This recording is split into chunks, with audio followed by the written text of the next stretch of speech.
selamat siang. Perkenalkan, nama saya Adrianisa, biasa disapa Ria, dengan NIM 210303079. Saya dari kelas C semester 1, Prodi Sosiologi, Fakultas Fisip, Universitas Nusa Cendana.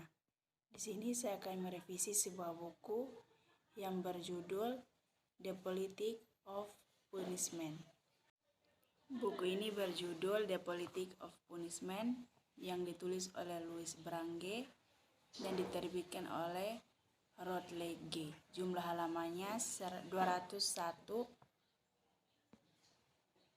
Latar belakang dari buku ini mempelajari penggunaan pemahaman lintas negara, politik hukum, dan mengeksplorasi pertanyaan ini dengan melakukan analisis sosiologis, komparatif politik, pidana, dan pemenjaraan di Irlandia dan Skotlandia.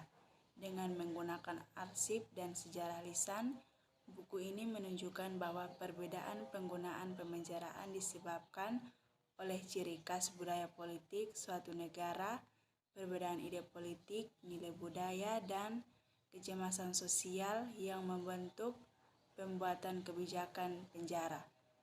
Budaya politik dengan demikian menghubungkan fenomena sosial berskala besar dengan hasil-hasil pembunuhan dan sebagainya, menerangi kekuatan-kekuatan yang mendukung dan melanggengkan perbedaan hukum lintas nasional. Oleh karena itu, karya ini menawarkan kerangka kerja baru untuk studi komparatif tentang hukum. Pada bagian 1 dari buku ini membahas tentang pendahuluan, yaitu tidak semua tempat untuk semua universitas yang tampak penjara terus menunjukkan perbedaan yang mencolok, terkadang mengejutkan dalam cara kerjanya dari satu negara ke negara berikutnya. Apa yang diperbolehkan sebagai hal yang wajar dalam satu sistem penjara, seperti menjunjung suami sampai istri, interior modern, pergunungan harfiah, atau pemisahan yang diperluas, masing-masing dilihat di tempat lain sebagaimana penggunaan penjara yang aneh sama sekali tidak dapat dijelaskan, bahkan ofensif. Perbedaan dalam praktik dan budaya penjara ini tidak hanya bersifat rasional, sistem penjara dapat berkembang dan berubah dari waktu ke waktu. Buku ini berangkat untuk mengeksplorasi pertanyaan-pertanyaan ini dengan melakukan studi komparatif, historis, dan sosiologis tentang pemenjaraan pria dewasa dan budaya politik di Irlandia dan Skotlandia dari tahun 1970 hingga tahun 1990-an. Nilai-nilai budaya apa yang membuat penggunaan kekurangan tertentu diperbolehkan dan pantas, sementara membuat yang lain tidak dapat diterima. Bagaimana hukum membentuk ketatanan sosial, mereproduksi kekuasaan negara, dan menegakkan norma-norma budaya. Untuk memahami bagaimana tepatnya kekuatan sosial, politik, dan budaya menemukan diri, mereka diwujudkan dengan praktik penjara yang sebenarnya membutuhkan perhatian yang jauh lebih besar daripada pembagian kebijakan yang membuat pembuatan ulang, dan memahami sistem penjara dalam pengeksplorasi hal-hal ini. Buku ini bertujuan untuk memulihkan dan membandingkan makna, gagasan, dan kepekaan yang memungkinkan budaya pidana khas Irlandia dan Skotlandia baru pada abad ke-20.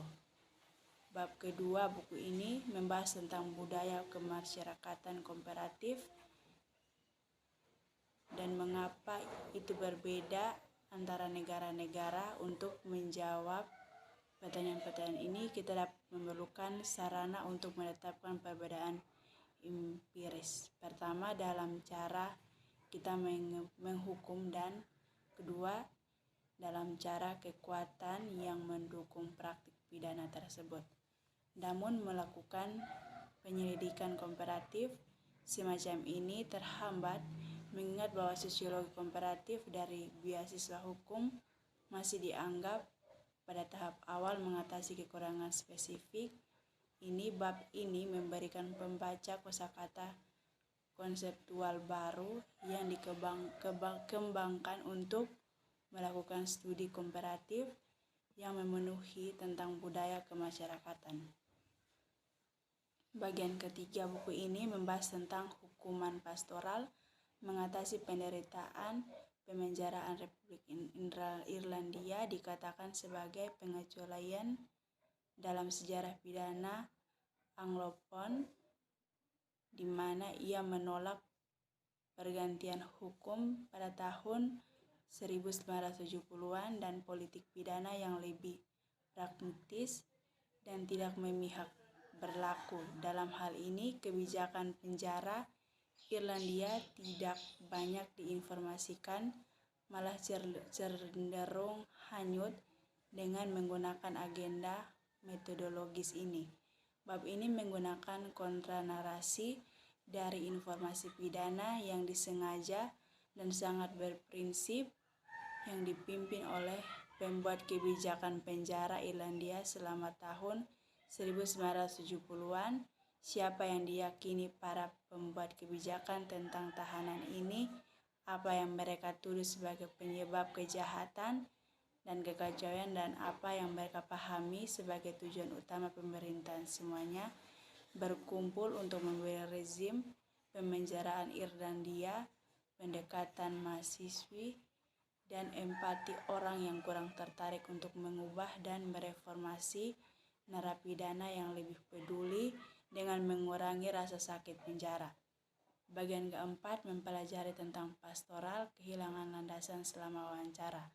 Seorang mantan pegawai negeri, Seamus menjelaskan bahwa pada tahun 1980-an tahanan dan penjara merubah karena dunia luar berubah.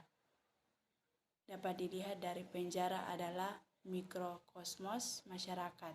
Pernyataan cilik ini dengan cakap menunjuk tantangan yang dihadapi pembuat kebijakan penjara dalam manajemen sehari-hari dan desain rezim pemenjaraan, mengingatkan kita bahwa penjara selalu mencerminkan siapa narapidana yang dianggap serta konteks sosial yang lebih luas, meskipun tidak ada yang merelakan tentang beberapa luas kesulitan sosial dan politik bermain di narapidana. Bagian keempat membahas tentang dua bab sebelumnya telah membuat sejumlah klaim beberapa yang menunjukkan bahwa rezim pemenjaraan Irlandia adalah hasil dari budaya politik. Pemenjaraan Irlandia pada umumnya bersifat moderat dan mempertahankan sifat manusiawi, terlepas dari kesulitan dan luar biasa. Pada tahun 1980-an, pembebasan tetap menjadi bentuk pemenjaraan yang disukai. Budaya kemasyarakatan ini tertanam dalam konteks sosial, ide-ide politik, dan garis pertahanan budaya kehidupan Irlandia. Namun, jika masalahnya, maka perubahan mendasar dalam lanskap sosial yang mendasarinya dapat membawa tekanan politik dan konflik budaya baru yang meresahkan, bahkan kepekaan hukum yang paling diterima. Pada bagian keenam membahas tentang masyarakat yang meremehkan disiplin dan pengecualian dalam pemenjaraan Skotlandia Baru, yang menjadi hal biasa yang menguji hukuman Skotlandia karena menghindari perkembangan pidana yang berlebihan dan tidak adil yang menjadi ciri Inggris dan Wales dalam Amerika Serikat pada tahun 1970. Pada bagian ketujuh menjelaskan manajemen krisis. Jika kita ingin memahami mengapa budaya pemasyarakatan berbeda atau menyatu di seluruh negara, maka kita juga harus memahami lintasan transformasi permasyarakatan, membedakan gaya penalaran dan motivasi yang membentuk dan memanfaatkan kembali pemenjaraan. Pada bagian yang ke-8 menjelaskan tentang manajemen krisis. Jika kita ingin memahami mengapa budaya pemasyarakatan berbeda dengan menyatu di seluruh dunia, maka kita harus memahami lintasan transformasi pemasyarakatan, membedakan gaya penalaran dan motivasi membentuk, memanfaatkan kembali pemenjaraan. Kita tahu sekarang bahwa budaya politik Skotlandia, liberalisme paternal membuatnya rentan terhadap antipati, hukuman dan apatesi serta penggunaan kekuasaan pidana yang otoriter. Pada bagian ke-9 membahas tentang kesimpulan yang membandingkan politik hukum, mengapa kita menghukum seperti yang kita lakukan. Studi banding dapat membantu kita menjawab pertanyaan ini karena dapat menjelaskan kekuatan umum yang fokus untuk mendukung pengaturan. Dari hasil review buku tersebut dapat disimpulkan bahwa kita dapat mengetahui perbedaan penggunaan pemahaman lintas budaya, politik, hukuman mengeksplorasi pertanyaan ini dengan melakukan analisis sosiologi komparatif, politik pidana, dan pemenjaraan di Irlandia dan Skotlandia dalam menggunakan arsip dan sejarah lisan. Buku ini menunjukkan bahwa perbedaan penggunaan pemenjaraan disebabkan oleh ciri khas budaya politik suatu negara. Sekian hasil review ini, kiranya review buku ini dapat berguna bagi kita semua. Terima kasih.